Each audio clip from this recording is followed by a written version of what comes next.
Assalamualaikum warahmatullahi wabarakatuh. Perkenalkan, nama saya Nankiwila Nandarima dari kelas Biologi 1 dengan NIM 0704223036. Di sini saya akan mempresentasikan makalah saya untuk memenuhi tugas mata kuliah Bahasa Indonesia yang berjudul E-Learning pada masa pandemi COVID-19.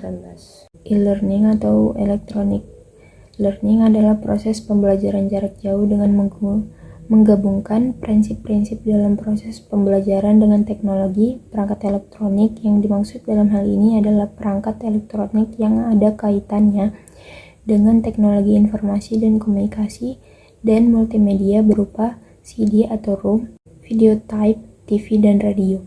E-learning adalah proses pembelajaran yang difasilitasi dan didukung melalui pemanfaatan teknologi informasi dan internet. E-learning merupakan suatu teknologi informasi yang relatif baru di Indonesia. E-learning terdiri dari dua bagian, yaitu E yang merupakan singkatan dari elektronik dan learning yang berarti pembelajaran. Jadi, e-learning berarti pembelajaran dengan menggunakan jasa bantuan perangkat elektronika, khususnya perangkat komputer. Selanjutnya, sebagai suatu sistem yang menggabungkan beberapa konsep dan teori pembelajaran, maka e-learning memiliki karakteristik diantaranya adalah: nomor 1, non-linearity. Pemakai atau user bebas untuk mengakses objek pembelajaran dan terdapat fasilitas untuk memberikan persyaratan tergantung pada pengetahuan pemakai. 2. Self-managing. Dosen dapat mengelola sendiri proses pembelajaran dengan mengikuti struktur yang telah dibuat.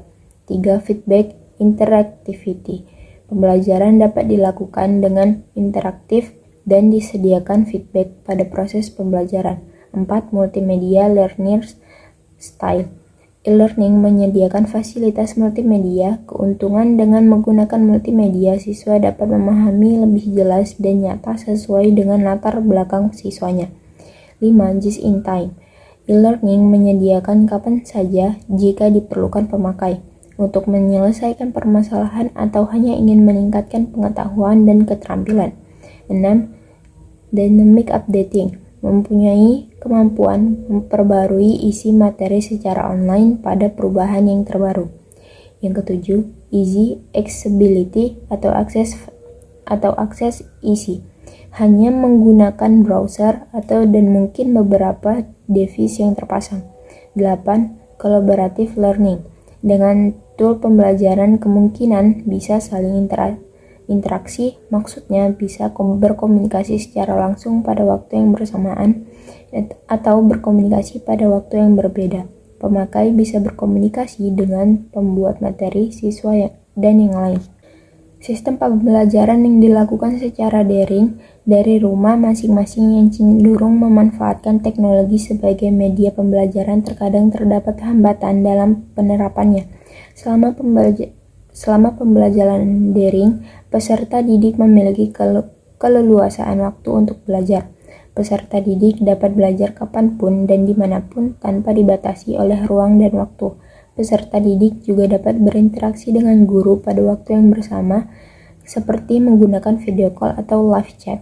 Namun, masih ada beberapa sekolah yang memilih proses pembelajaran secara luring atau luar jaringan. Dalam artian, pembelajaran dilakukan secara tatap muka antara guru dan peserta didik dengan tetap menerapkan protokol kesehatan yang dianjurkan oleh pemerintah. Hal ini banyak dilakukan oleh sekolah-sekolah yang ada di daerah pedesaan maupun di daerah pegunungan. Oleh karena itu, guru harus sebisa mungkin menciptakan inovasi atau memanfaatkan media pembelajaran yang ada, sehingga pembelajaran nantinya dapat berjalan dengan baik dan para peserta didik dapat memahami materi dengan baik. Media pembelajaran online atau disebut e-learning sebagai media penunjang pendidikan dan bukan sebagai media pengganti pendidikan, di mana peran guru yang lebih bersifat fasilitator dan peserta didik sebagai peserta aktif dalam kegiatan belajar. Oleh karena itu, guru dituntut untuk menghadiri model pembelajaran yang baik dan peserta didik dituntut untuk berperan aktif dalam proses pembelajaran. E-learning banyak digunakan pada perguruan tinggi dalam menunjang kegiatan belajar dan mengajar yang dilakukan secara daring. Sistem pembelajaran dilaksanakan melalui perangkat elektronik seperti handphone, komputer, atau laptop yang harus terhubung dengan koneksi jaringan internet. Kemudian, guru juga dapat memanfaatkan media online untuk menunjang kegiatan belajar dan mengajar seperti WhatsApp, Zoom, Google Meet, Google Form, Google Drive, YouTube, Google Classroom, dan masih banyak lagi. Melalui aplikasi yang digunakan, guru mengeksplor pengetahuan anak, memberikan pengajaran, bahkan memantau aktivitas peserta didik.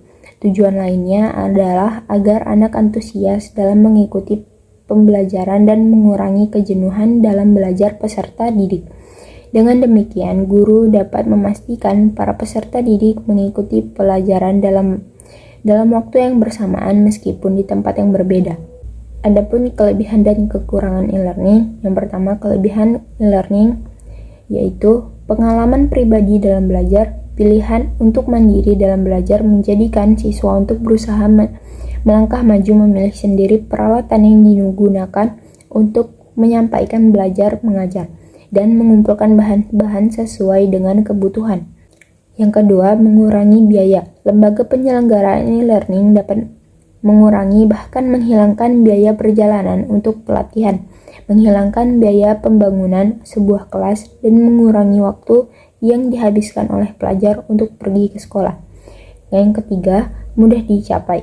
Pemakai dapat dengan mudah menggunakan aplikasi e-learning dimanapun juga selama mereka terhubung dengan internet. E-learning dapat dicapai oleh para pemakai dan para pelajar tanpa dibatasi oleh jarak, tempat, dan waktu. 4. Kemampuan bertanggung jawab. Kenaikan tingkat, pengujian, penilaian, dan pengesahan dapat diikuti secara otomatis sehingga semua peserta atau pelajar, pengembang, dan pemilik dapat bertanggung jawab terhadap kewajiban mereka masing-masing di dalam proses pengajar. 5. Dapat terhubung dengan jaringan dan berbagai sumber dengan beragam format. 6. Merupakan cara efektif dalam memberikan materi-materi khusus. 7. Potensial untuk akses yang luas, misalnya paruh waktu atau mahasiswa yang sedang bekerja. 8. Dapat memacu mahasiswa untuk belajar mandiri dan aktif. 9. Dapat memfasilitasi tambahan materi yang bermanfaat untuk program konvensional. Selanjutnya, kekurangan e-learning. Yang pertama, kekurangan interaksi antara pengajar dan pelajar atau bahkan antar pelajar itu sendiri. Kurangnya interaksi ini bisa memperlambat terbentuknya falus dalam proses belajar mengajar. Kedua, kecenderungan mengabaikan aspek akademik atau aspek sosial dan sebaliknya membuat tumbuhnya aspek bisnis atau komersial. 3. Proses belajar mengajar cenderung ke arah pelatihan daripada pendidikan. 4. Berubahnya peran pengajar dari yang semula menguasai teknik pembelajaran konvensional kini juga dituntut mengetahui teknik pembelajaran yang menggunakan ICT, yaitu informasi, komunikasi, dan teknologi. 5. Tidak semua tempat tersedia fasilitas internet, atau mungkin hal ini berkaitan dengan masalah tersedianya listrik, telepon, atau komputer. 6. Kurangnya sumber daya manusia yang menguasai internet. 7. Kurangnya penguasaan bahasa komputer.